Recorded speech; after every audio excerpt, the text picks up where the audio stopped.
देखिए everyone, organic chemistry में resolution खास करके इनंसियोमर के सेपरेशन के लिए टर्म यूज किया जाता है। और we know that enantiomeric pair मतलब enantiomers having the same boiling point and melting point, that's why enantiomer can not be separated by ordinary method. मतलब फ्रैक्शनल डिस्टिलेशन या बॉइलिंग पॉइंट मेल्टिंग पॉइंट का difference से हम लोग इसको separate नहीं कर पाते हैं, correct.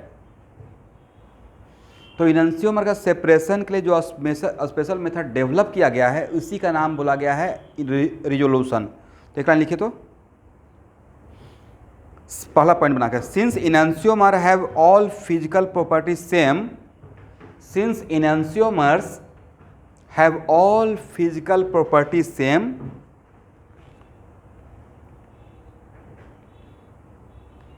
except action on plane polarized light, except action on plane polarized light,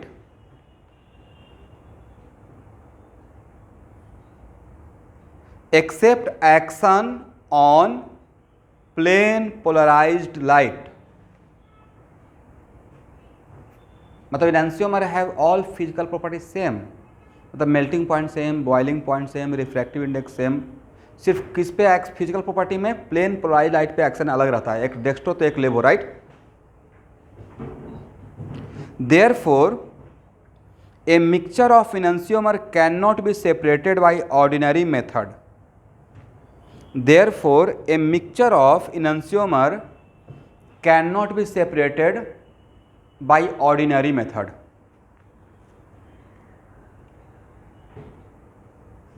comma, they can be separated by a special method, they can be separated by a special method known as resolution। they can be separated by a special method, उन सारे special method को ही क्या बोला गया है, resolution. Correct है everyone.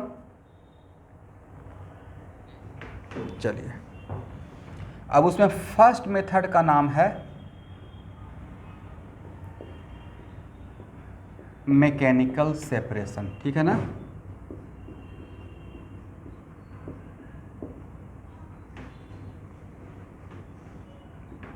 Mechanical separation लिखिए, enantiomer sometimes gives, enantiomer sometimes gives crystals of different shape, enantiomer sometimes gives crystal of different shape on crystallization, on crystallization।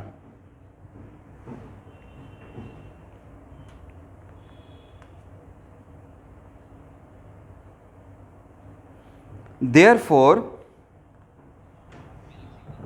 yes, ऐसे लिखेगा, इनंसियोमर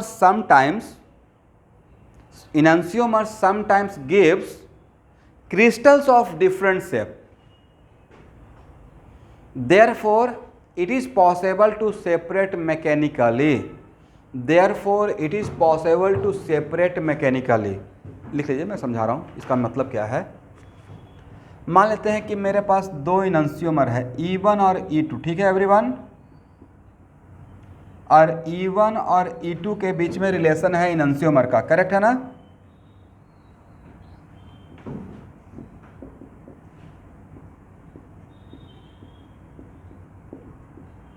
इनंसियोमर्स का तो ऐसा हो सकता है ना कि इसका शेप क्यूबिकल हो, ऑन क्रिस्टलाइजेशन क्रिस्टलाइज कर रहे हैं तो अलग अलग टाइप का शेप बन रहा है, तो हो सकता है कि इसका क्यूबिकल हो और इसका प्रिज्म टाइप का हो। तब तो आप डिफरेंट टाइप का शेप, जैसे कैसे हम लोग राइस में कंकड़ रहता है, पत्थर रहता है, तो उसको हम लोग पिक आउट कर लेते हैं चुनकर मैकेनिकली, राइट। मैकेनिकली सेपरेट करने का मतलब क्या, खुद से देखकर, यही है ना। इसका मतलब अगर इस टाइप का इसका अगर मिक्सचर क्रिस्टलाइजेशन किए और इस टाइप का आपको मिल जाए क्यूब और प्रिज्म टाइप का, तो क्या इसको अलग अलग करके नहीं रख सकते हैं। तो इसी मेथड को हम लोग बोलते हैं मैकेनिकल सेपरेशन, करेक्ट है। बट बोलते रहिए भाई थोड़ा बहुत, तब तो ऐसे पता नहीं एक बैक ऑफ द माइंड चलता है कि शायद पता नहीं मेरा बात सुन पा रहे नहीं सुन पा रहे हैं। एनीवे, बट एक्चुअल में ये मेथड यूनिवर्सल मेथड नहीं है। यूनिवर्सल मेथड इसलिए नहीं है कि this is not applicable for all enantiomeric pair.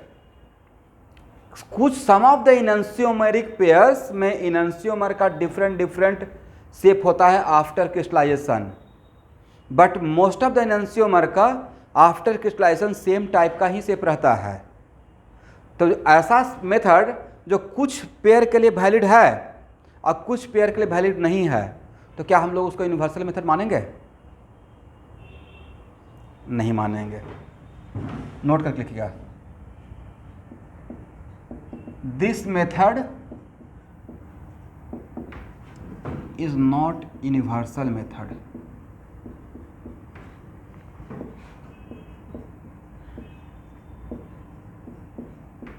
because it is not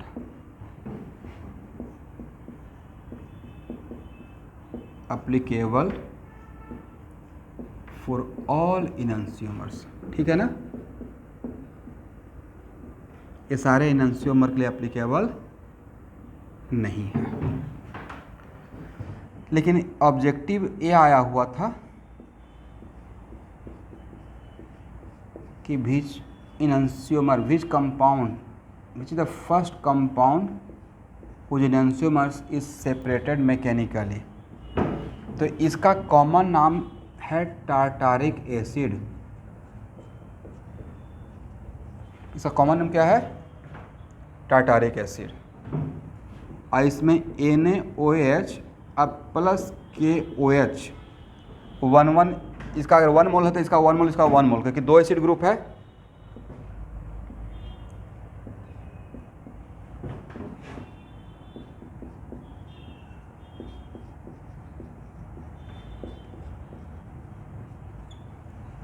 तो इसका नाम है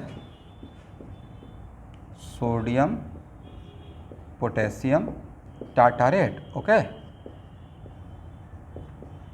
and this is the first compound whose enantiomer separated mechanically. इसका मतलब इसका जो भी एनंसियोमेरिक पेयर बनेगा उसके अंदर जो आपस में एनंसियोमर, जिसके साथ एनंसियोमर के रिलेशन में रहेगा, उसका आफ्टर क्रिस्टलाइजेशन शायद डिफरेंट शेप है, तभी इसको हम लोग मैकेनिकली सेपरेट किए हैं। करेक्ट ना? लिखिए, this is the first compound whose enantiomer separated mechanically. This is the first compound whose enantiomer separated mechanically। तो यहाँ से तो लॉजिकल बात क्लियर हो गया ना कि इसका मतलब है कि इसका एनंसियोमर्स का शेप आफ्टर क्रिस्टलाइजेशन डिफरेंट रहा होगा, तभी ऐसा पॉसिबल है। अदरवाइज सेम शेप दिखते रहेगा तो क्या सेपरेट कर पाते? पता ही नहीं चलता। राइट, चलिए इसको याद रखिएगा।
हाँ,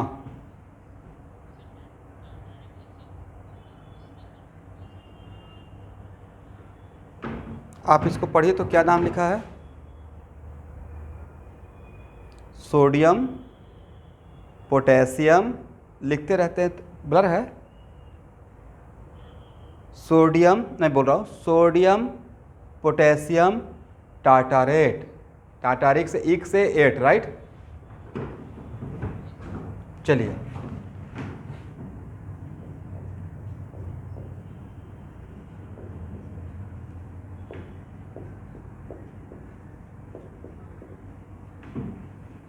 अब यहाँ देखिए, सेकेंड कॉन्सेप्ट आता है बायोलॉजिकल सेपरेशन। तो बायोलॉजिकल सेपरेशन का मतलब है कि बैक्टीरिया के हेल्प से सेपरेट करना। और भाई बैक्टीरिया के हेल्प से किसी चीज़ को सेपरेट कर रहे हो मतलब अल्ट्रा प्योर मिलेगा, राइट, सेपरेशन होगा। क्योंकि बैक्टीरिया तो बिल्कुल इनसाइड तक काम करेगा, माइक्रो से माइक्रो लेवल तक काम करेगा, ये राइट। और इसमें जब आपको इनंसियोमर का मैं एक केमिकल प्रॉपर्टी पढ़ा रहा था, और केमिकल प्रॉपर्टी में ये पढ़ाया था कि यहाँ पे जो रिएजेंट यूज़ कर रहे हैं, करेक्ट एवरीवन, और यहाँ जो रिएजेंट यूज़ कर रहे हैं, और कायरल सेंटर होना और कायरल मॉलिक्यूल होना दोनों सेम बात है या अलग अलग बात है? इतना पढ़ाने को तो कायरल मॉलिक्यूल का मतलब ऑप्टिकली एक्टिव मॉलिक्यूल मतलब डिसिमेट्रिक मॉलिक्यूल, इज इट राइट? बोलिए मेरे साथ, कायरल मॉलिक्यूल का मतलब डिसिमेट्रिक मॉलिक्यूल मतलब optically active, is it right? तो अगर ये मेरा मॉलिक्यूल कायरल मॉलिक्यूल है, कायरल रिएजेंट है, क्योंकि मुझे थोड़ा डर लगता है कायरल रिएजेंट बोलने से बच्चों को लगेगा साथ कायरल सेंटर बोल रहे हैं, मतलब पूरे मॉलिक्यूल को बोल रहा हूँ, मतलब ऑप्टिकली एक्टिव है, करेक्ट, ऑप्टिकली एक्टिव। और ये यहाँ का रिएजेंट कॉमन रिएजेंट है, तो यहाँ पे इन दोनों का रिएक्टिविटी अलग अलग रहेगा, R1 not equal to R2, correct everyone? पहले समझ लीजिएगा फिर मैं लैंग्वेज दे दूंगा। ये बात समझ में आ गया?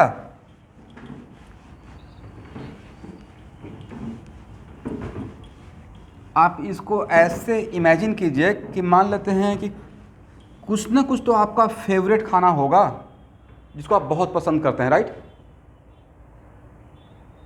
एकदम फेवरेट।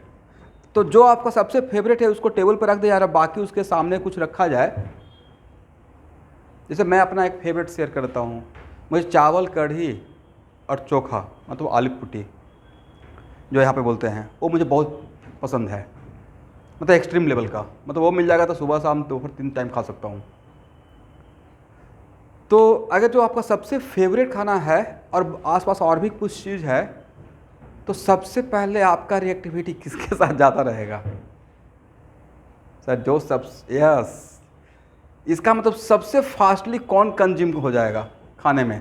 सर वो कंज्यूम फास्टली होगा, राइट, बाकी सब छूटा हुआ रह सकता है, यस। तो भाई यहाँ देखिए,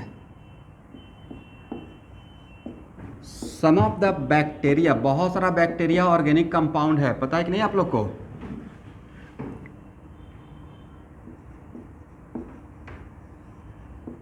ऑर्गेनिक कंपाउंड्स, बहुत सारा ऐसा बैक्टीरिया है जो ऑर्गेनिक कंपाउंड है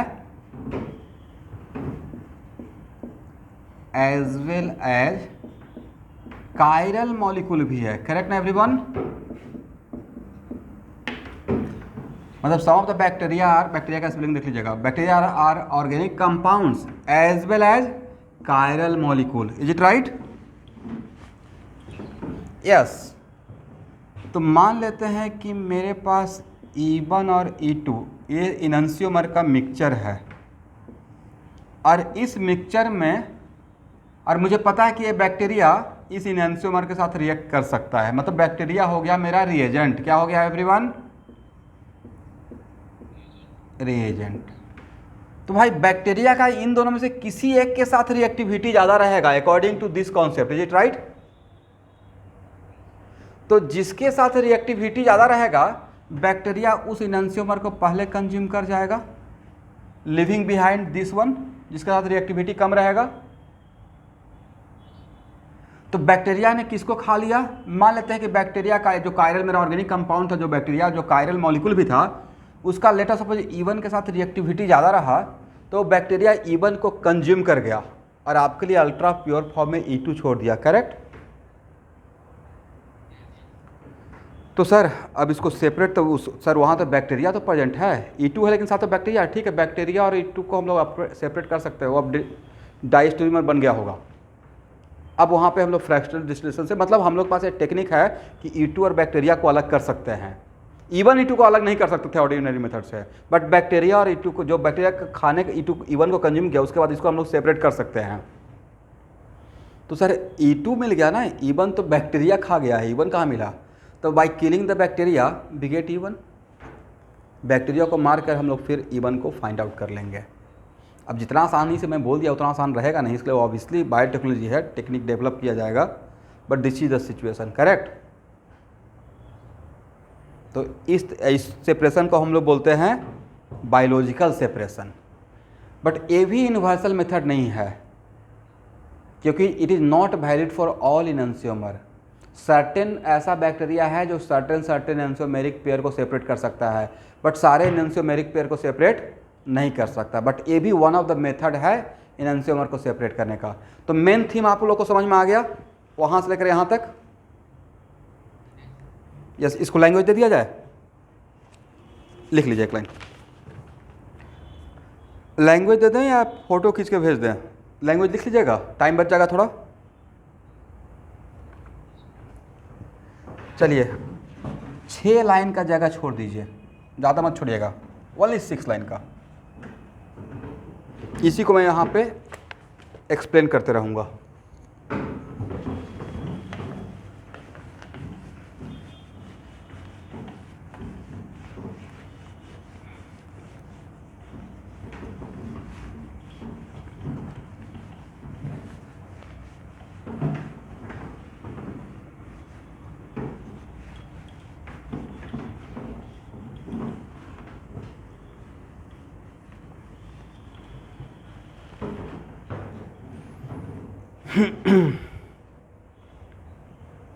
ओके स्टूडेंट, अब यहाँ देखिए, हम लोग का जो सबसे काम का है ये है केमिकल सेपरेशन, और ये बहुत इम्पोर्टेंट है। एक्चुअली इस वजह से मैं इसको पढ़ा रहा था, वेरी वेरी इंपॉर्टेंट। मतलब ये इसको हर एंसियोमेरिक पेयर में एक टेक्निक ला सकते हैं। इसका थीम समझिएगा, मेरे पास E1 और E2 है और एक ही कंटेनर में है, मिक्सचर E1 और E2 का, राइट। इस पे एग्जांपल भी लूँगा, mixture of E1 and E2। और किसी भी तरीके से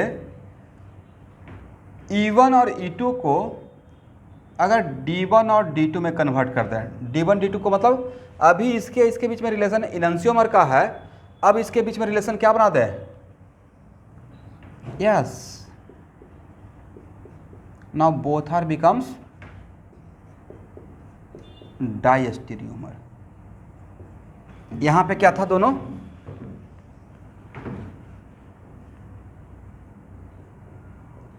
बोथ आर इनंसियोमर्स। और अब हम लोग अपने नॉलेज का एडवांटेज लेंगे। यहाँ तक बॉइलिंग पॉइंट का डिफरेंस नहीं था, तो E1 E2 को फ्रैक्शनल डिस्टिलेशन से सेपरेट नहीं कर सकते हैं, बट D1 D2 को तो कर सकते हैं। अगर फ्रैक्शनल डिस्टिलेशन करेंगे तो D1 किसी और कंटेनर में जाके कलेक्ट हो जाएगा और D2 किसी और कंटेनर में कलेक्ट हो जाएगा। Okay everyone. और ऑर्गेनिक केमिस्ट्री में आपको जब कन्वर्सन पढ़ाएंगे ना, तो कहीं से कहीं आ सकते हैं, कहीं से कहीं तक जा सकते हैं, करेक्ट। कहीं से मतलब कहीं से कहीं तक, कोई समस्या ही नहीं है। तो इसका मतलब सर D1 और फिर जब D1 और D2 अलग कंटेनर में हो जाएगा तो D1 से E1 फाइंड आउट कर लेंगे और D2 से E2। तो अब नहीं लगता कि E1 और E2 अलग कंटेनर में है। This is the flow chart, मतलब ऐसे बढ़ेंगे केमिकल सेपरेशन में, इट राइट। ड्रॉ कीजिए फास्ट, इस पर एग्जांपल लेता हूँ।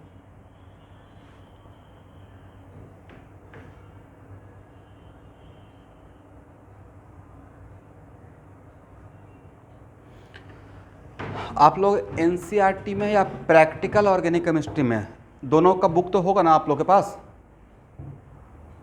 किसी में देखिएगा एक कायरल क्रोमेटोग्राफी शायद है आपके सिलेबस में, देखे हैं आप लोग? एक बार देख कर बताइएगा तो।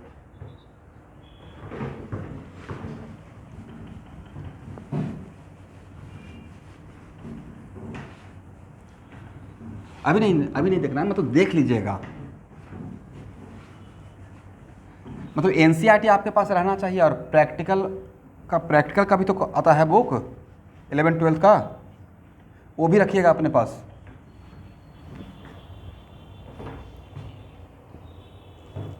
जेईई मेन में तो आएगा ना शुभांकर, प्रैक्टिकल से भी तो कुछ क्वेश्चन आ जाता है, एक बार पढ़ना चाहिए। हो गया, इसको हटाएं।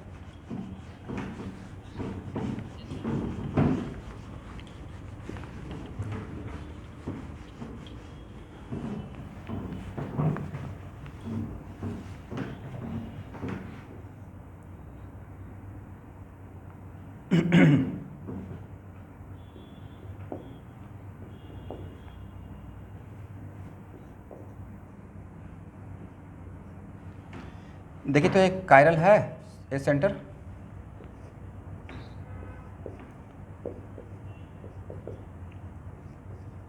इन दोनों में क्या relation?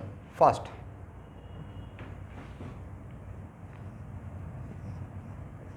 Both are enantiomer, is it right? देखिए ऊपर यहाँ पे एच है, एक ही कायरल सेंटर है, तो यहाँ पे मैंने डी को ऊपर कर दिया, इसको नीचे कर दिया, तो दोनों आपस में क्या है?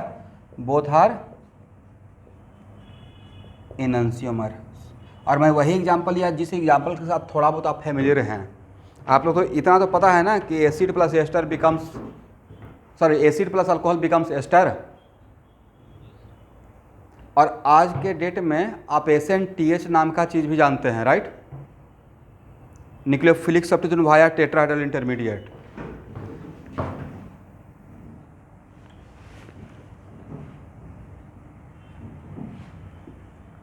और आपको एक वाल्डन इन्वर्सन में पढ़ाया हूँ, और उसमें पढ़ाया था किसी भी कायरल सेंटर से डायरेक्टली 4 बॉन्ड जो अटैच है, उसको अगर वो डायरेक्टली 4 बॉन्ड में से कोई भी बॉन्ड अगर ब्रेक नहीं होता है तो उस कायरल सेंटर का कॉन्फ़िगरेशन रिटेन रहता है इन द प्रोडक्ट में, राइट?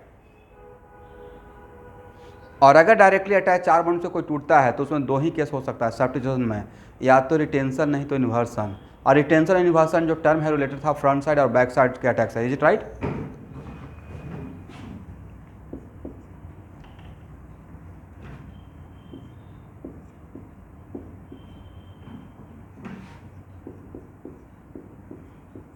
देखिए एवी सेंटर कायरल है,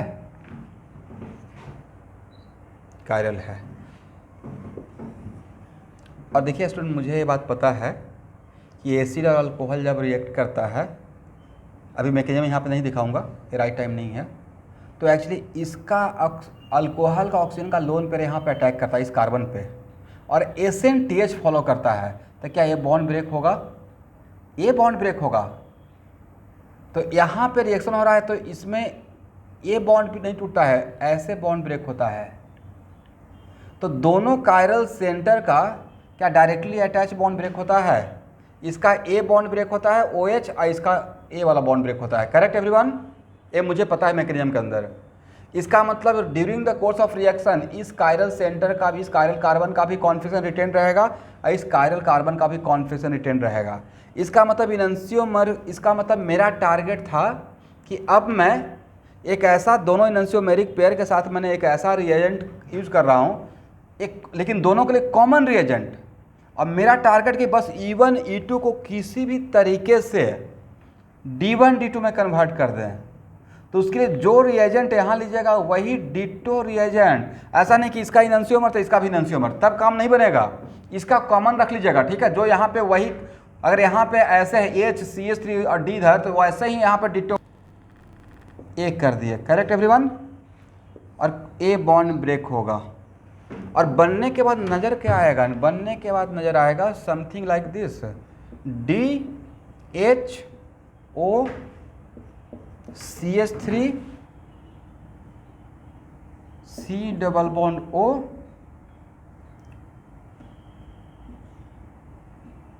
HD CH3,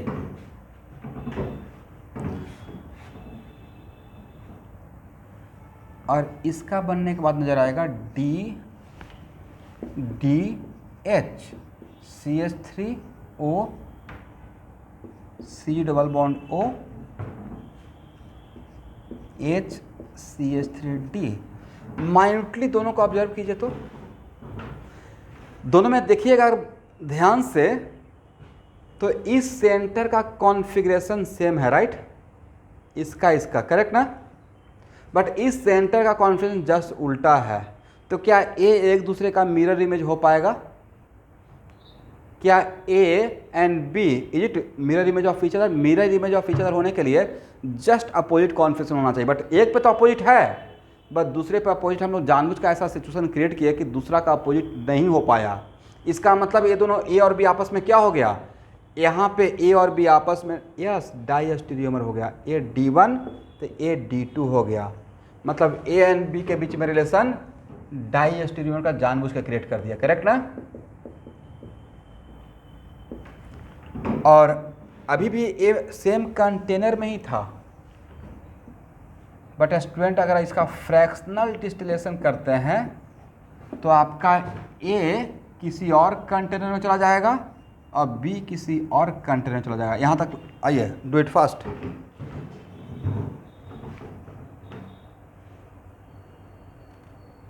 बट ए और बी जो अलग अलग मिला है वो आपको नहीं चाहिए था, आपको चाहिए था this one and this one, right. अभी आप ए और बी जो जो जो चाहिए था वो अभी तक नहीं मिला है, बट हम लोग डाइस्टेरियोमर बनाकर उसको सेपरेट किए हैं। एक स्टेप और लगेगा, यहाँ तक जल्दी से आ जाइए। हो गया एवरीवन? ठीक है।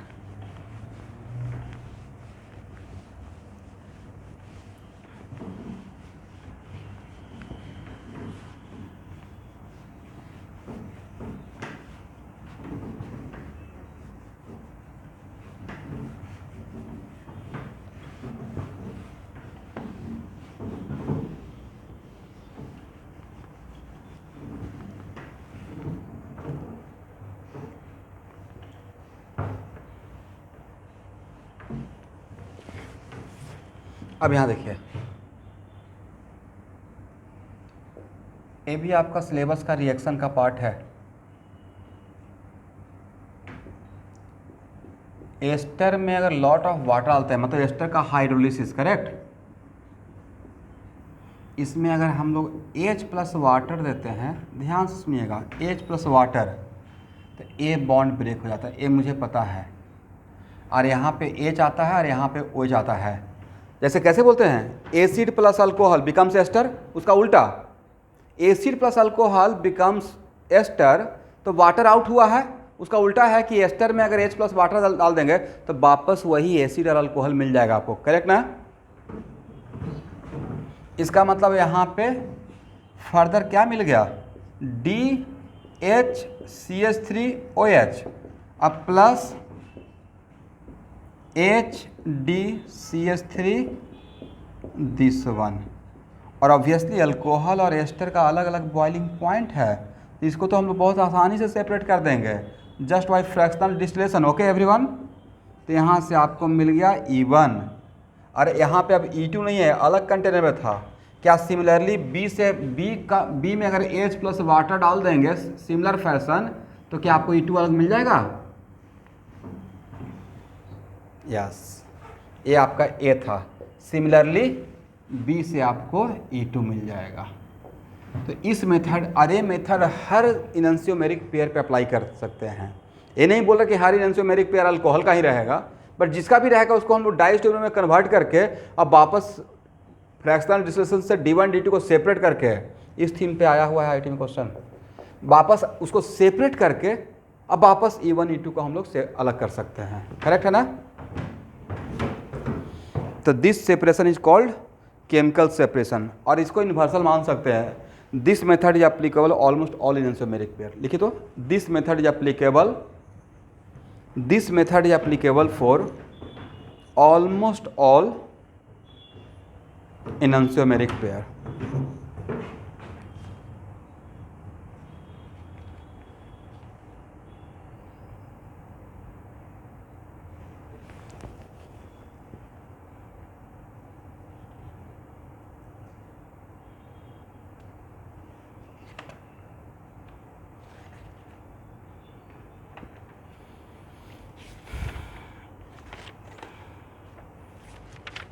तो स्टूडेंट एक पेज और छोड़ दीजिए, क्योंकि पिछले साल जहाँ तक बच्चे बताए थे कि कायरल क्रोमेटोग्राफी बोर्ड में भी कहीं पे आ, मतलब बोर्ड के लिए किसी स्कूल के एग्ज़ाम में लोग पूछ रहे थे, और जेईई मेन के लिए भी, बट उसमें मेरे सिखाने के लिए कुछ भी नहीं है, बट बहुत सिस्टमेटिक वे में मैं उसको फ़ोटो खींच के भेज दूँगा।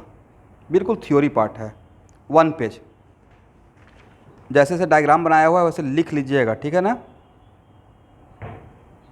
ठीक है, सिर्फ हेडिंग दे के छोड़ दीजिए, कायरल क्रोमेटोग्राफी, कायरल क्रोमेटोग्राफी लिखे रहिएगा तो कम से कम, अगर ऐसा तो छूटेगा नहीं, मैं खोज कर दे ही दूंगा।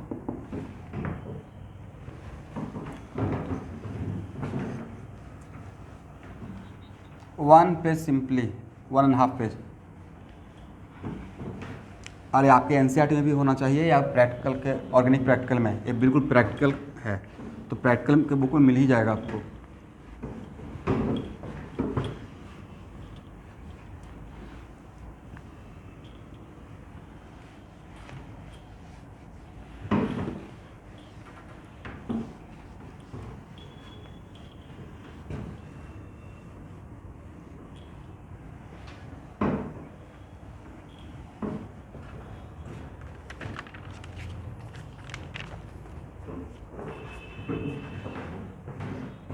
तो स्टूडेंट टाइम बच रहा है तो कॉन्फॉर्मेशनल एनालिसिस ऐसे में हम स्टार्ट ही कर लेते हैं, क्या बोलते हैं?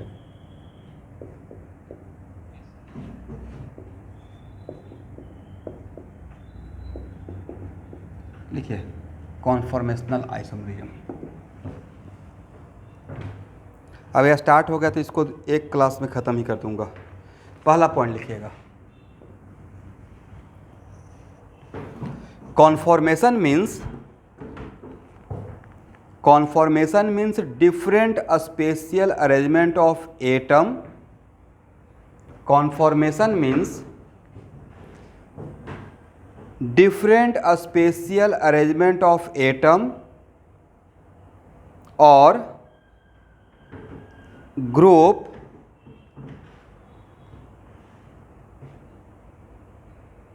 about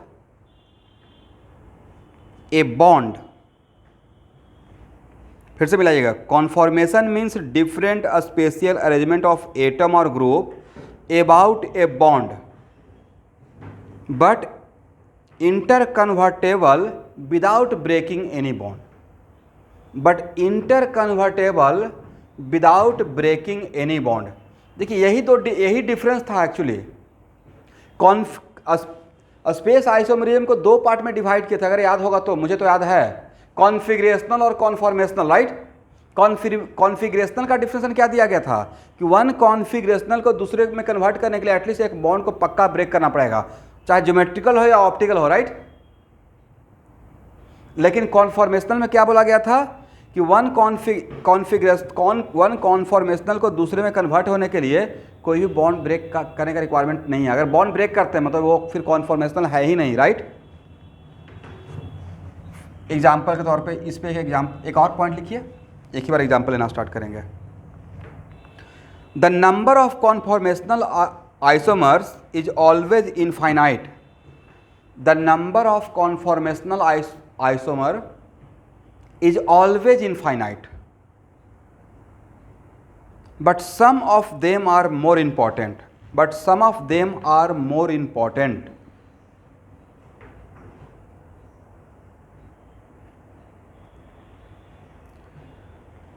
एक और पॉइंट लिखिएगा। अच्छा, आप कॉमन सेंस दौड़ा लगाना है कि सर बिना ब्रेक किए हुए अगर कन्वर्ट हो रहा है, इसका तो रोटेट हो रहा है, ऐसा तो पॉसिबल सिर्फ ओपन चेन में सिंगल बॉन्ड के अबाउट हो सकता है। क्या ओपन चेन में डबल बॉन्ड या रिंग में सिंगल बॉन्ड के अबाउट पॉसिबल है? पॉसिबल नहीं है, करेक्ट? लिखिए conformational isomerism possible about single bond in open chain, single bond in open chain.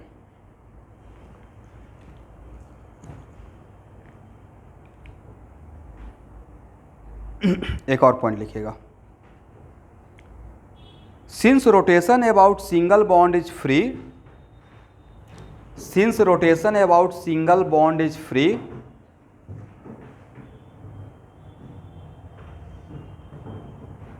therefore conformer exists in a state of dynamic equilibrium.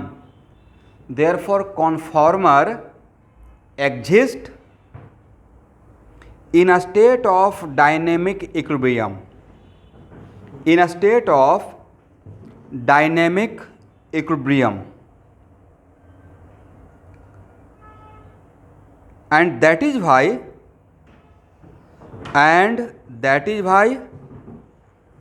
they are not separable. And that is why they are not separable. They are not separable को underline कर दीजिएगा. Conformer को चाहकर भी separate नहीं कर सकते हैं. सेपरेट कर भी दिएगा तो फिर से वो दूसरा, क्योंकि उसको तो सिंगल बॉन्ड के बाद घूमना ही तो है, राइट. एक और पॉइंट, एट इक्विलिब्रियम क्या, that is why they are not separable. That is why they are not separable, मतलब हम लोग कॉन्फॉर्मर को सेपरेट नहीं कर सकते हैं. रीजन क्या है, कॉन्फॉर्मर क्यों प्रोड्यूस हो रहा है, वन कॉन्फॉर्मर से दूसरा कॉन्फॉर्मर बन रहा है. कैसे, सिंगल बाउंड के अबाउट रोटेशन से. तो भाई अगर सेपरेट कर भी तो फिर से तो रोटेशन सिंगल बाउंड के अबाउट होगा. लिखिए, eight equilibrium point that conformer having more proportion. Eight equilibrium point, ये तो कॉमन सेंस की बात है ना कि इक्विलिब्रियम पॉइंट पे उसका अमाउंट ज़्यादा रहेगा जिसका स्टेबिलिटी ज़्यादा है. कॉमन सेंस की बात है, अगर दो कंपाउंड के बीच में इक्विलिब्रियम है तो इन जनरल अगर छोड़ दिया जाए, at equilibrium point that conformer have more proportion which are more stable.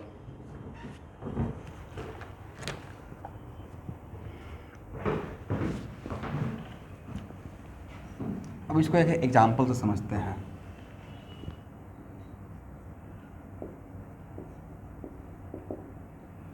ये तो पॉइंट लिख लिए ना कि कॉन्फॉर्मेशनल आइसोमरिज्म किसके अबाउट होगा, single bond in open chain, right.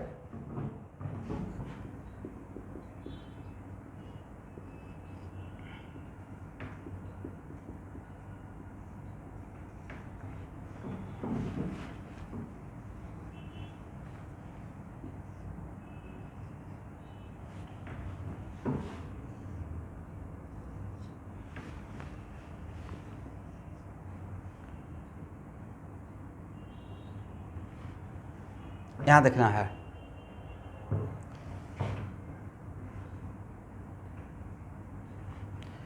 तो स्टूडेंट एक कुछ इस टाइप का सिचुएशन है. देख लीजिए, something like this. This is just like this, okay. इस टाइप का कुछ सिचुएशन है.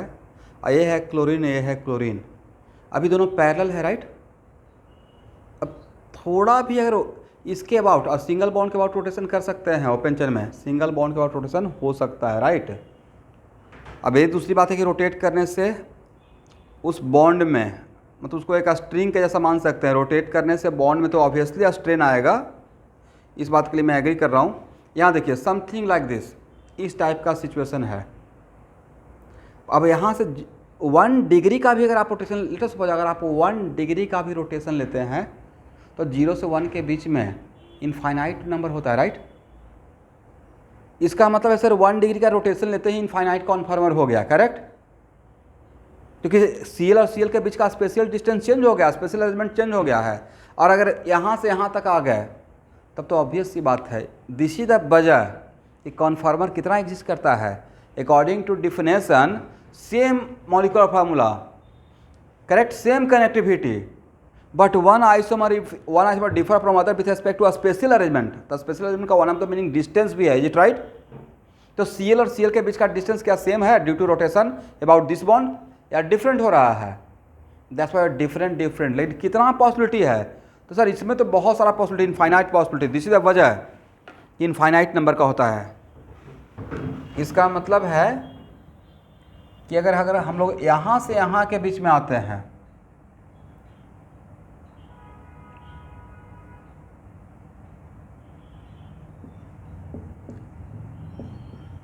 तो आपको नहीं था कि इन दो तो ये दोनों आपस में क्या है, इन दोनों को आपस में क्या बोलेगा, both are conformer, is it right. But इन दोनों के बीच में भी इनफाइनाइट कॉन्फॉर्मर है, एग्री है या नहीं है। Both are conformer,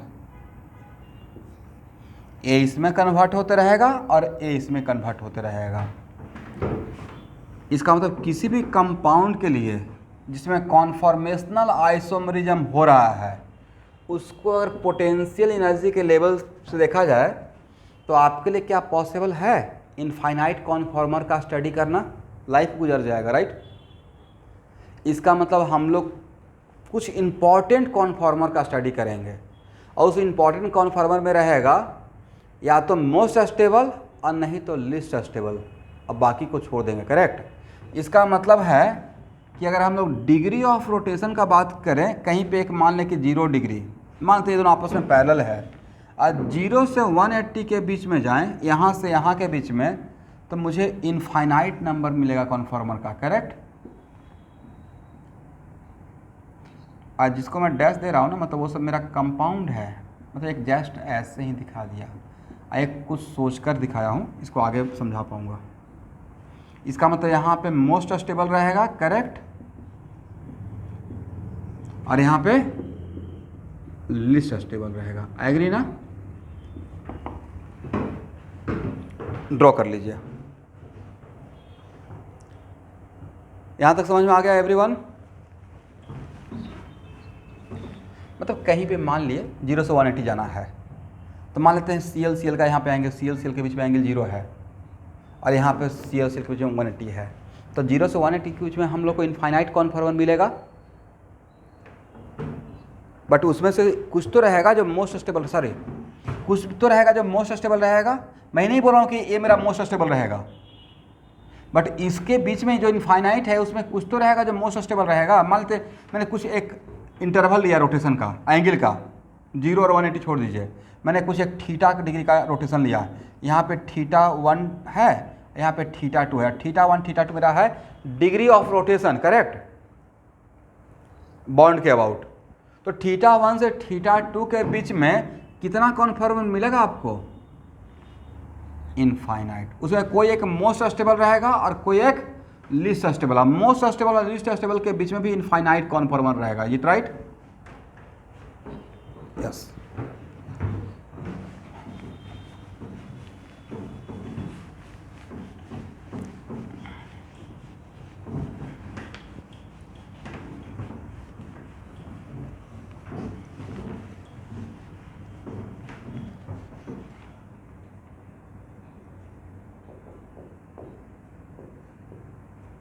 condition for conformational isomerism.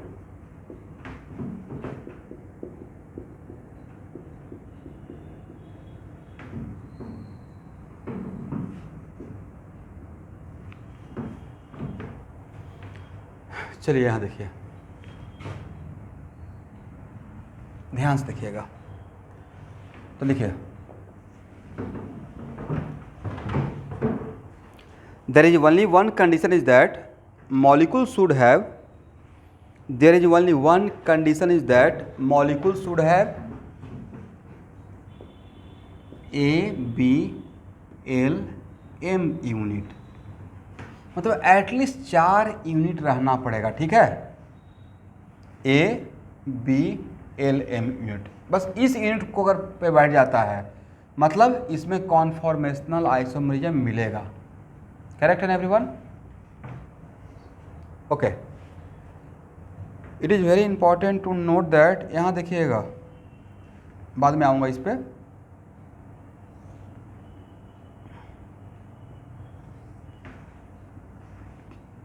ये दोनों लाइन इंटरसेक्टिंग लाइन है, करेक्ट ना, और टू इंटरसेक्टिंग लाइन से क्या एक प्लेन इमेजिन कर सकते हैं, बिल्कुल। ये दोनों पैरेलल लाइन है, क्या दो पैरेलल लाइन से भी एक प्लेन, उन दोनों पैरेलल लाइन को कॉमन लेते हुए क्या एक कॉमन प्लेन इमेजिन कर सकते हैं, बिल्कुल कर सकते हैं, राइट। बट अगर मेरा लाइन ऐसा है, ना ही इंटरसेक्टिंग है ना ही पैरेलल है, समथिंग लाइक दिस। तो क्या प्लेन इमेजिन कर पाएंगे? इसको बोलते हैं स्क्यू लाइन, राइट। और 3D आपका पार्ट है सिलेबस का, वो आपको पढ़ना भी है सेकंड टर्म के लिए। तो वैसा इसका two non intersecting and non parallel lines को लेते हुए दोनों, तब उस टाइम पे आप कोई भी एक ऐसा कॉमन प्लेन नहीं बना सकते हैं जो दोनों लाइन को कॉमन रखे। तो उस टाइप के लाइन को हम लोग कौन सा बोलेंगे? SKEW। करेक्ट ना एवरीवन? चलिए,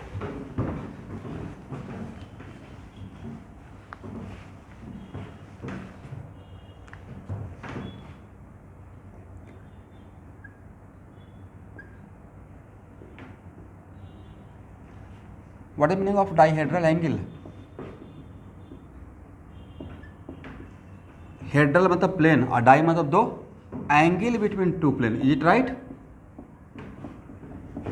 angle between two plane is called dihedral angle. Correct है?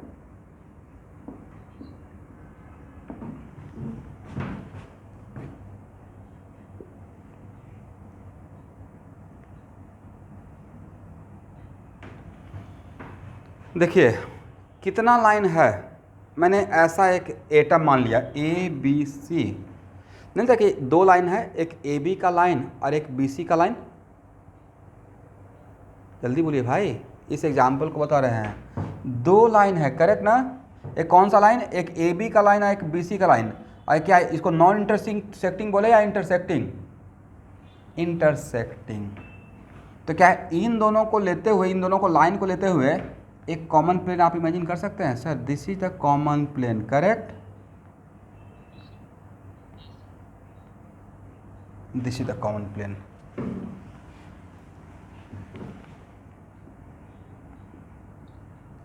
BC और CD दो अलग लाइन है, राइट? और BC और CD कहाँ पे इंटरसेक्ट कर रहा है? C पे। तो क्या इस लाइन और इस लाइन को मिलाकर क्या एक हम लोग कॉमन प्लेन इमेजिन कर सकते हैं?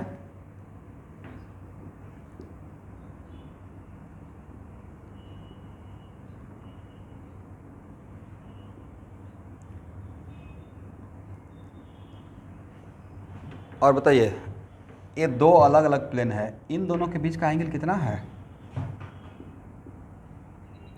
180 डिग्री। इसका मतलब है कि इस प्लेन, ये मेरा plane one of the plane है, फर्स्ट प्लेन, और ये सेकेंड प्लेन, और इन दोनों के बीच का एंगल हो गया 180 डिग्री। तो यहाँ पर डाइहेड्रल एंगल क्या बोलेंगे?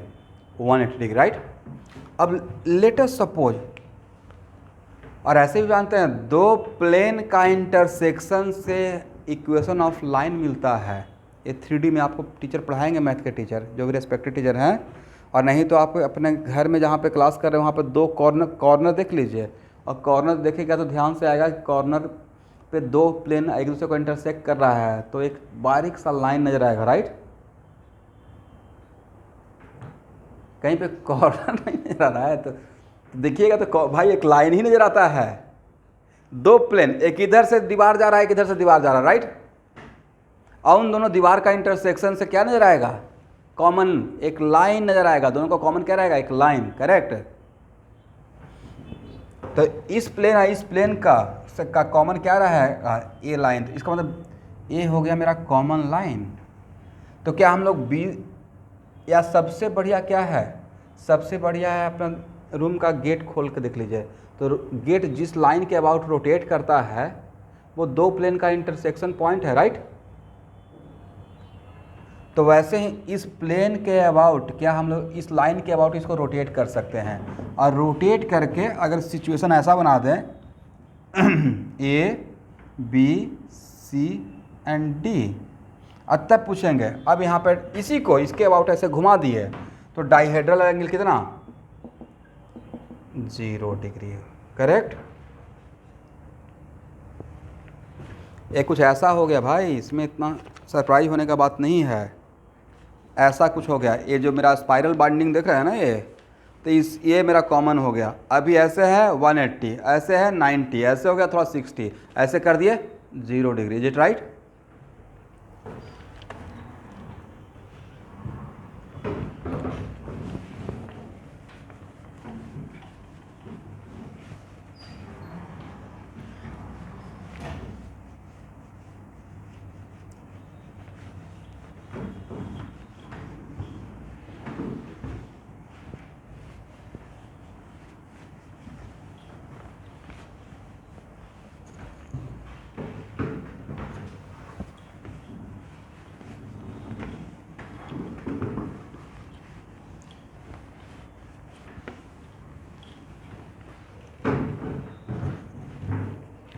ओके एवरीवन,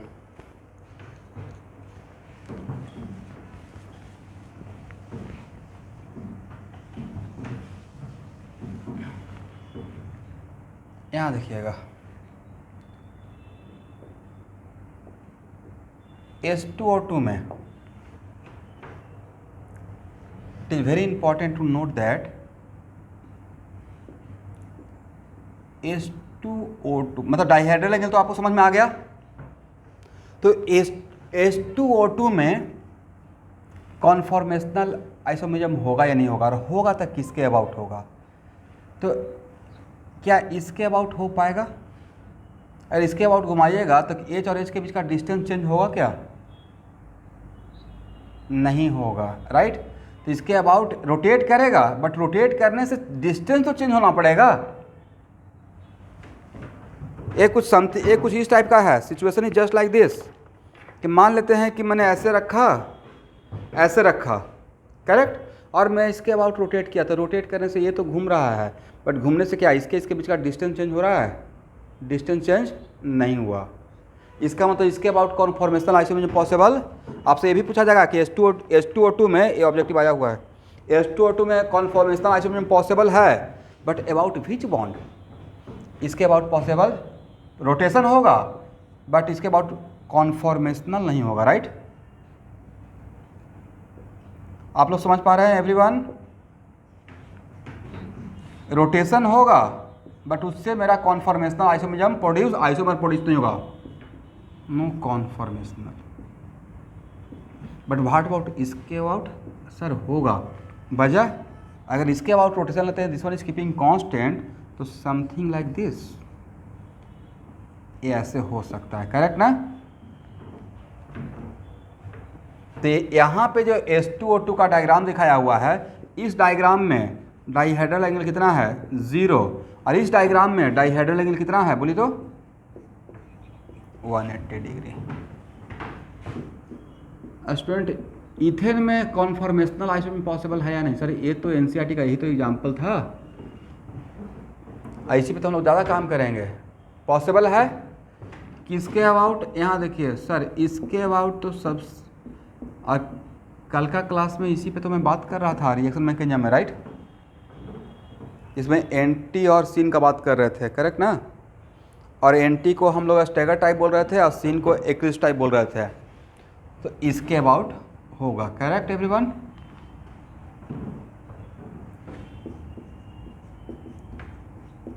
इसमें कॉन्फॉर्मेशनल आइसोमेरिज्म होगा या नहीं होगा? ब्यूटेन में किसके अबाउट? सर इसमें इसके अबाउट भी होगा, इसके अबाउट भी होगा, इसके अबाउट भी होगा, राइट। बट इस टाइप का क्वेश्चन नहीं आएगा कि किसके अबाउट होगा। आपको प्रॉपर जिस टाइप का क्वेश्चन आएगा वो मैं आगे डिस्कस करूंगा, बट पहले जान लेते हैं कि हाँ, ऐसा नहीं कि सिर्फ बीच वाले ब्यूटेन लिए तो बीच वाला कार्बन के अबाउट ही होगा, इसके अबाउट भी हो सकता है, इसके अबाउट भी। जिसके अबाउट हमसे पूछा जाएगा डिस्क्राइब करने के लिए, उसके अबाउट हम लोग डिस्क्राइब करेंगे, इज इट राइट? चलिए बताइए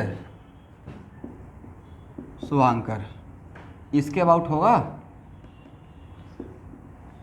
सर सवाल ही नहीं है, इसके अबाउट कैसे रोटेशन लीजिएगा? डबल बॉन्ड के अबाउट रोटेशन फ्री नहीं है, राइट। Not possible.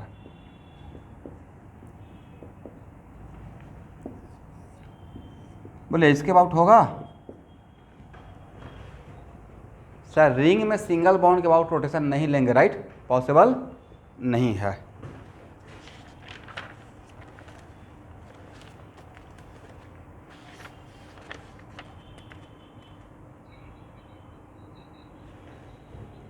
हो सकता है, लेकिन हो सकता है, बट नहीं था कि बहुत रिस्ट्रिक्टेड है। बहुत कार्बन रहेगा तो ऑब्वियसली हो सकता है, बट बहुत रिस्ट्रिक्शन है। इसलिए मेनली कॉन्फॉर्मेशनल हम लोग का जो सिलेबस का पार्ट है वो जनरली किसके लिए देखा गया है कि देखिए, जनरली तो हम लोग को ओपन चेन में 4 कार्बन 5 कार्बन तक ही रहेगा, या बहुत रहेगा तो थोड़ा 6 कार्बन तक जाएंगे, राइट।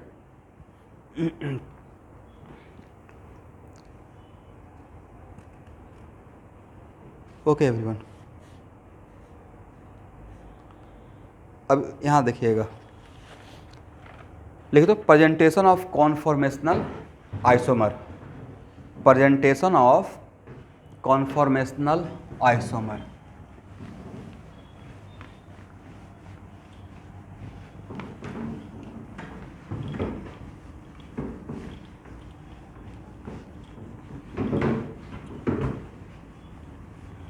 इसमें कौन सा प्रेजेंटेशन आता है, याद है आप लोग को, पढ़ाए थे? Newman presentation.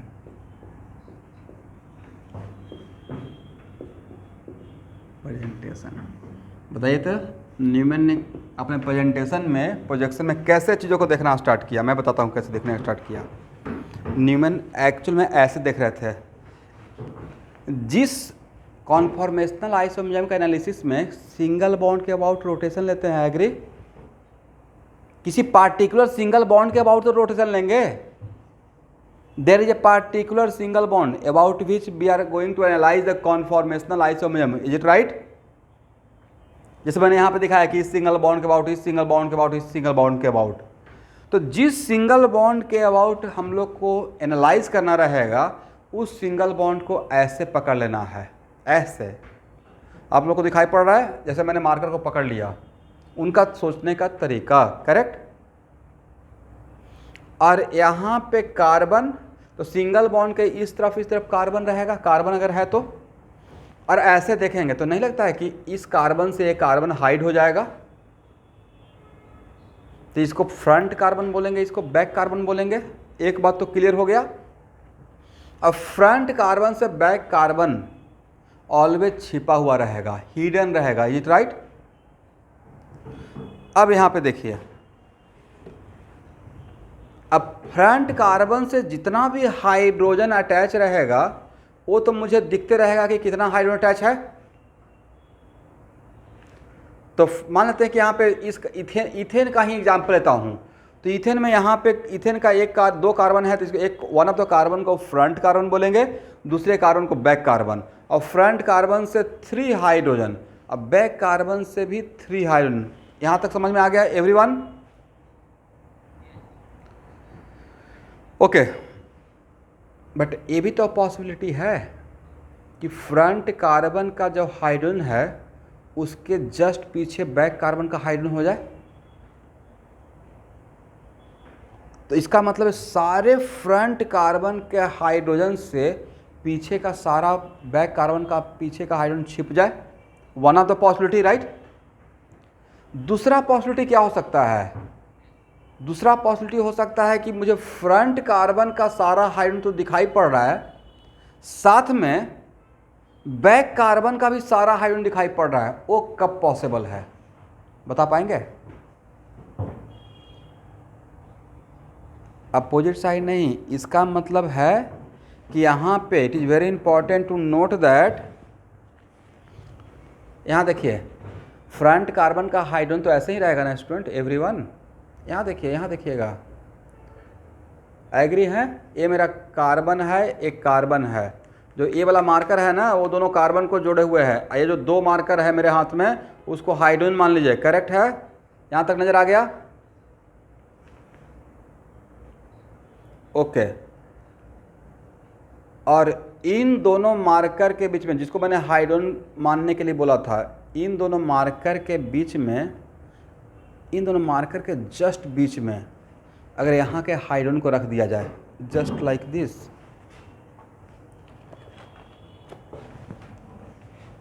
यहाँ के हाइड्रोजन को बिल्कुल इन दोनों के बीच में ऐसे रखा जाए, तब तो मुझे ये नज़र आएगा, ए भी और ए भी, राइट? यस। इसका मतलब है सर, इन दोनों के बीच का जो बॉन्ड एंगल है, उसके बीचों बीच अगर रखेंगे तब आपको नज़र आएगा आगे का भी हाइड्रोजन और पीछे का भी हाइड्रोजन। यहाँ एग्री? लेकिन पीछे का हाइड्रोजन का ये आपको पता चल पाएगा कि कहाँ से उसका बॉन्डिंग पीछे कार्बन से शुरू हुआ। जब पीछे का कार्बन ही नज़र नहीं आ रहा है तो उसका बॉन्डिंग कहाँ से स्टार्ट हुआ नज़र आएगा? नहीं नज़र आएगा, बिकॉज पीछे का कार्बन अगर नज़र आता है, जैसे फ्रंट का कार्बन नज़र आ रहा है, तो ये पता चला है कि फ्रंट का कार्बन से यहाँ से बॉन्ड स्टार्ट हो रहा है। यहाँ से अटैच हाइड्रोजन का, फर्स्ट थिंग। अब सेकेंड थिंग यहाँ देखिए,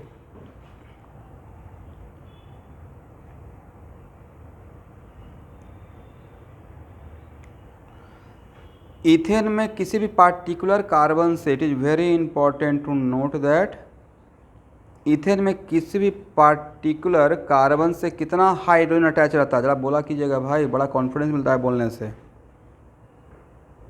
इथेन में तो 2 ही कार्बन है, किसी एक कार्बन से कितना हाइड्रोजन, 3 हाइड्रोजन। और इथेन में कार्बन का हाइड्रोजन क्या है, sp3। ओके, ये देखिए इथेन का ए है वन ऑफ द हाइड्रोजन, जो मेरा मार्कर कैप है, ए है वन ऑफ द हाइड्रोजन, ए है one of the hydrogen, is it right. और यहाँ पे है कार्बन, और ये यहाँ पे दूसरा कार्बन, करेक्ट। अब इसको मैंने ऐसे कर दिया, करेक्ट है ना स्टूडेंट, मतलब टेट्राहेड्रल ज्योमेट्री को, करेक्ट। और अब मैंने बोला कि एक काम कीजिए, इस पे एकदम बिल्कुल रूम का अंधेरा है और इस पर एक लाइट दीजिए, और इसका ये जो 3 डायमेंशनल टेट्राहेड्रल है उसका प्रोजेक्शन इस पूरे का प्रोजेक्शन बोर्ड पे कैसा नज़र आएगा, गेस कर पाएंगे? नहीं, फिर से देखिए, बिल्कुल ऐसे है ना, उतना छोड़िए, ऐसे है। आज घर पे कभी ट्राई करके देख लीजिएगा। इस मार्कर को हटा रहा हूँ, एक पिरामिडल है, राइट, ट्रायंगुलर पिरामिडल, ऊपर से अगर लाइट दीजिएगा तो इसका शैडो तो एक पॉइंट बनेगा, एग्री।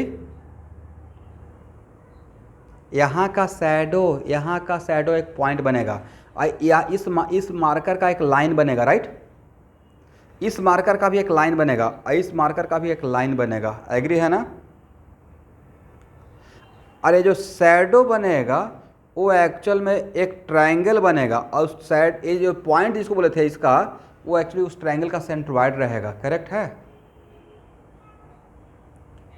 तो शैडो कुछ इस टाइप का दिखेगा। अगर पिरामिड का शैडो अगर 2 डायमेंशन में अगर आप देखना चाहेंगे तो मैं तो इसको विजुअलाइज कर लिया, एक ऐसा बनेगा शैडो,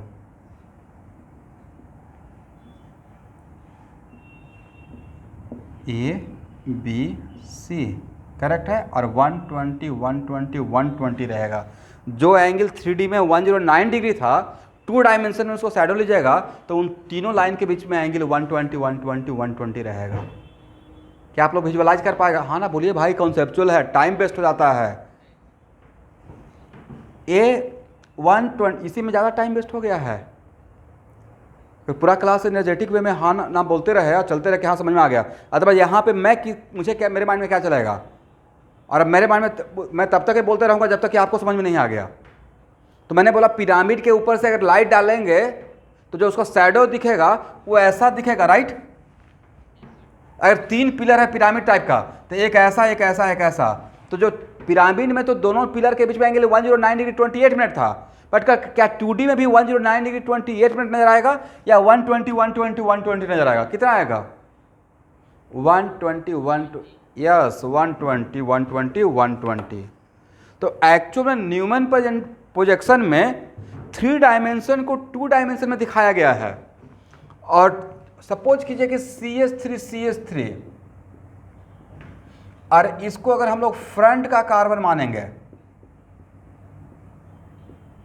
और इसको अगर बैक का कार्बन मानते हैं तो फ्रंट का कार्बन के लिए एक सर्कल इमेजिन किया गया, और यहाँ पे मेरा फ्रंट का कार्बन है, और ये जो 3 बॉन्ड है, 3 हाइड्रोजन है, इस हाइड्रोजन को ऐसे दिखाया गया, और यहाँ पे एंगल 120, ये 120 और ये 120।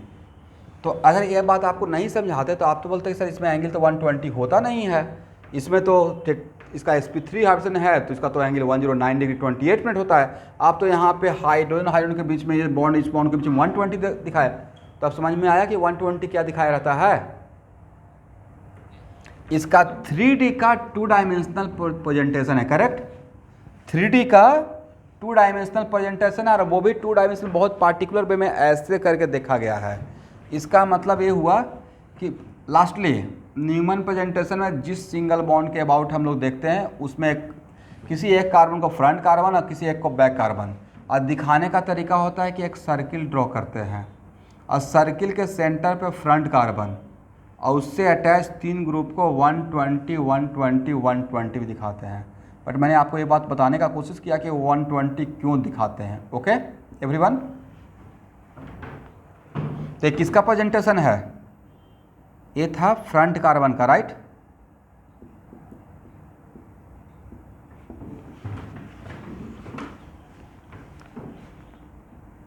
और बैक कार्बन को भी सर्किल से ही इंडिकेट करते हैं, बट इसमें भी हाइड्रोजन हाइड्रोजन के बीच में एंगल 120 ही रहेगा 2 डायमेंशन में। बट बैक कार्बन का बॉन्डिंग, बैक कार्बन में जो हाइड्रोजन का बॉन्ड रहेगा कार्बन से, उसको पेरीफेरी से स्टार्ट करते हैं, सेंटर से नहीं। वजह, बैक कार्बन सर नज़र ही नहीं आ रहा है, राइट।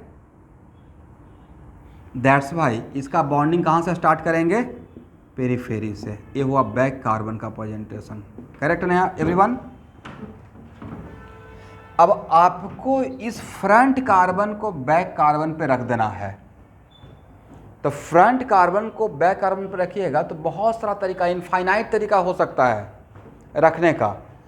इस लाइन और इस लाइन के बीच में एंगल 0 डिग्री, इस लाइन और इस लाइन के बीच में एंगल 1 डिग्री, इस लाइन और इस लाइन के बीच में angle 1.1 degree, correct. Infinite situation होना भी चाहिए क्योंकि इनफाइनाइट कौन फॉर्मूला होता है, बट हम लोग के सिलेबस में इनफाइनाइट पढ़ना नहीं है। तो जो मेरे लिए सबसे जो इम्पॉर्टेंट है उसको सिर्फ मैं यहाँ पे रख रहा हूँ। तो एक तरीका क्या हो सकता है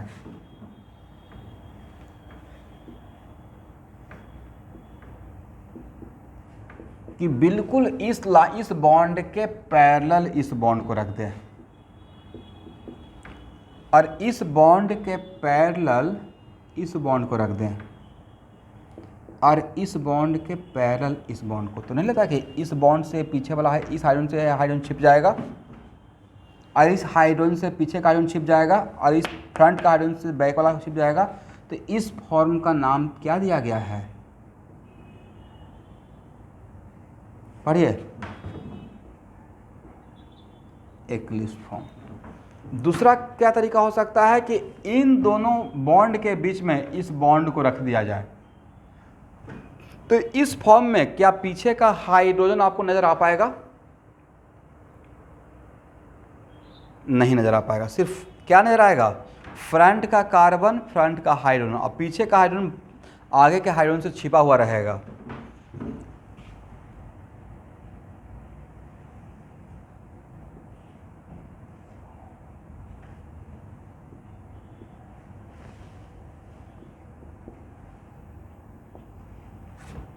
और एक तरीका यह रहेगा जिसमें ऑल हाइड्रोजन कंप्लीटली विजुअलाइज हो, बहुत बढ़िया तरीके से। तो पीछे का हाइड्रोजन बिल्कुल कंप्लीटली विजुअलाइज हो, तो आप क्या कोशिश करेंगे? इन दोनों को बिल्कुल बीच में रखने का, राइट, बढ़िया से विजुअलाइज होने के लिए। दैट्स वाई इसको बिल्कुल इसके बीचों बीच। तो इस फॉर्म को हम लोग बोलते हैं, एक नाम दिया गया है स्टैगर्ड फॉर्म, करेक्ट है एवरीवन? नजर आ रहा है? चलिए, इसका मतलब है कि कॉन्फॉर्मेशनल आइसोमरिज्म का प्रेजेंटेशन का में हम लोग न्यूमन प्रेजेंटेशन, इसमें 2 फॉर्म, इसमें और भी फॉर्म रहेगा बट 2 फॉर्म बहुत इंपॉर्टेंट है। One of the form is eclipse form and other form is what? Staggered form.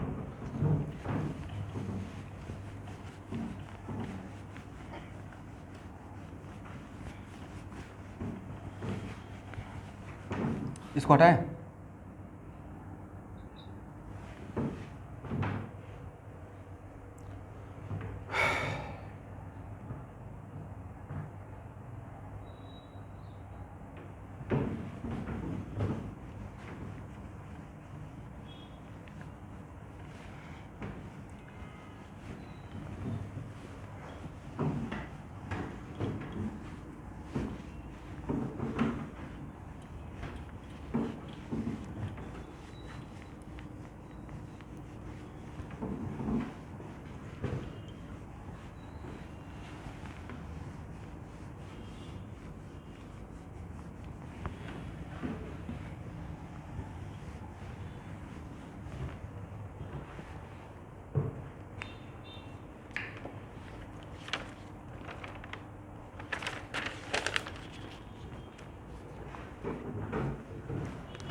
जब भी डाइहेड्रल एंगल निकालना होगा तो इस टाइप का सिचुएशन होना पड़ेगा।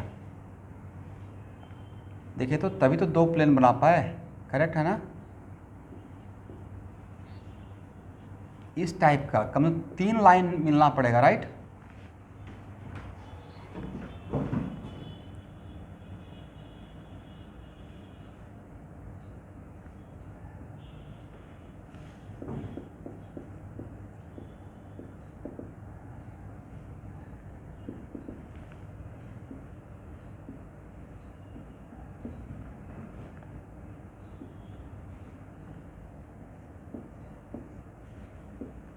सबसे पहले बताइए कि इस कंपाउंड में कितना कार्बन, कार्बन कितना है।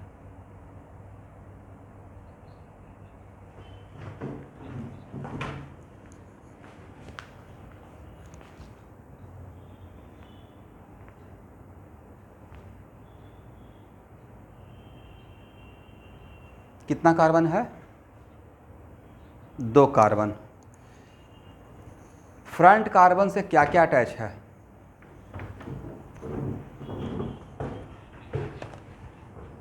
फ्लोरीन, आयोडीन और हाइड्रोजन, और पीछे वाला कार्बन, राइट। अब बैक कार्बन से क्या क्या अटैच है, और ड्यूटेरियम है ना, आगे का कार्बन, राइट। Very good.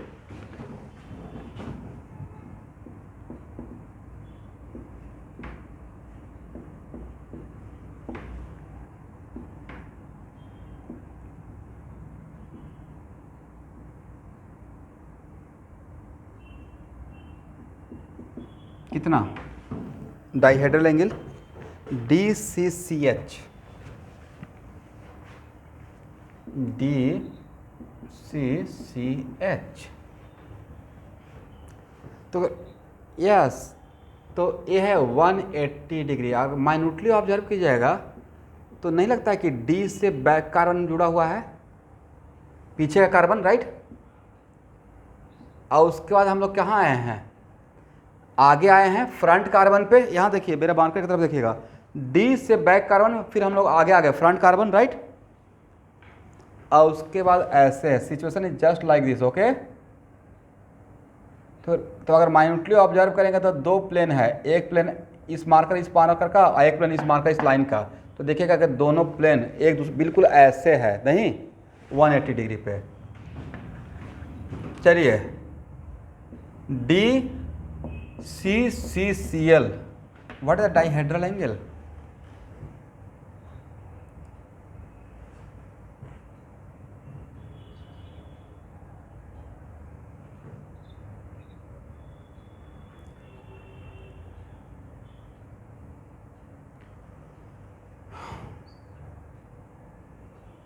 देखिए नॉट डिफाइंड। ऐसा प्लेन देखिए तो माइंड में इमेजिन करके, D फिर बैक कार्बन, फ्रंट कार्बन और फिर Cl। क्या फ्रंट कार्बन से Cl अटैच है, नहीं। तो यहाँ पे 1 लग रहा था कि ये 160 है, 60 और 60 6 पार्ट में डिवाइड कर दिया, लुक्स लाइक 120, राइट। बट यहाँ पे डिफाइंड नहीं रहेगा, करेक्ट ना। DCCF यहाँ बोल सकते हैं। देखिए तो कितना, तो जहाँ पे डिफाइंड रहेगा, it is very important to note that, तो जहाँ पे डिफाइंड रहेगा तो उस केस में एक्चुअल में हम लोग देखिए इसमें it is not a staggered but kind of a staggered जैसा ही किए हैं 60 डिग्री, करेक्ट ना। BRCCF how much, 180 degree, correct है एवरीवन। हाँ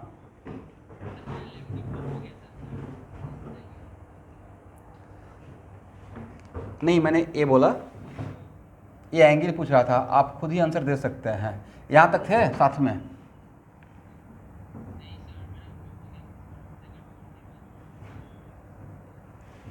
ओके। लास्ट 5 मिनट, चलिए यहाँ से exam. It is not a staggered, kind of a staggered, right. A Stag, it is kind of a staggered भाई, क्योंकि इसमें और भी फॉर्म का नाम है, बट ये जानिए कि हाँ एक क्लिफ्ट नहीं है, it is kind of a stagger जैसा है, right.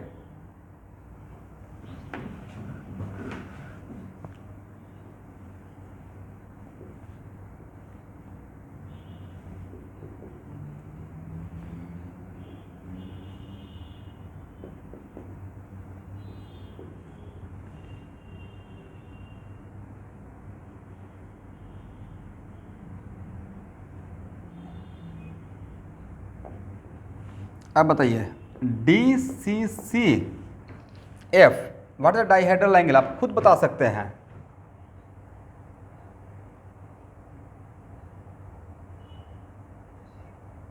Yes 0 degree, dihedral angle equal to 0 degree. नहीं, ये कुछ ऐसा है डी सी सी और उसके बाद एफ, ऐसा ही तो कुछ हो गया है एवरीवन। बिल्कुल ए लाइन और ए लाइन पैरेलल हो गया, राइट। देखिए तो पैरेलल तो है, करेक्ट ना।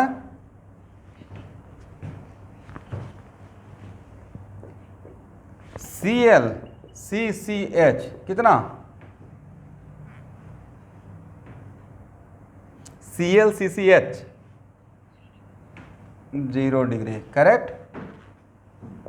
D C C H how much,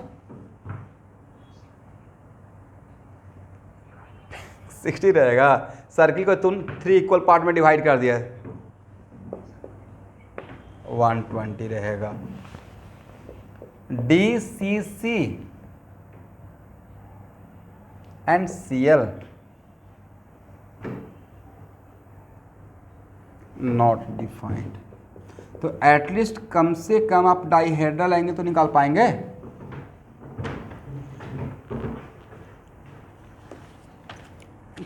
चलिए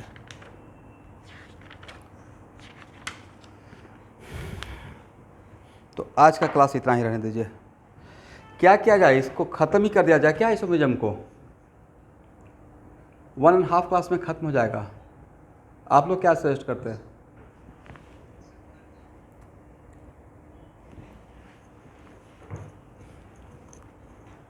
चलिए इसको कवर कर लिया जाएगा, लेकिन टाइम अलग से निकाल कर, ठीक है।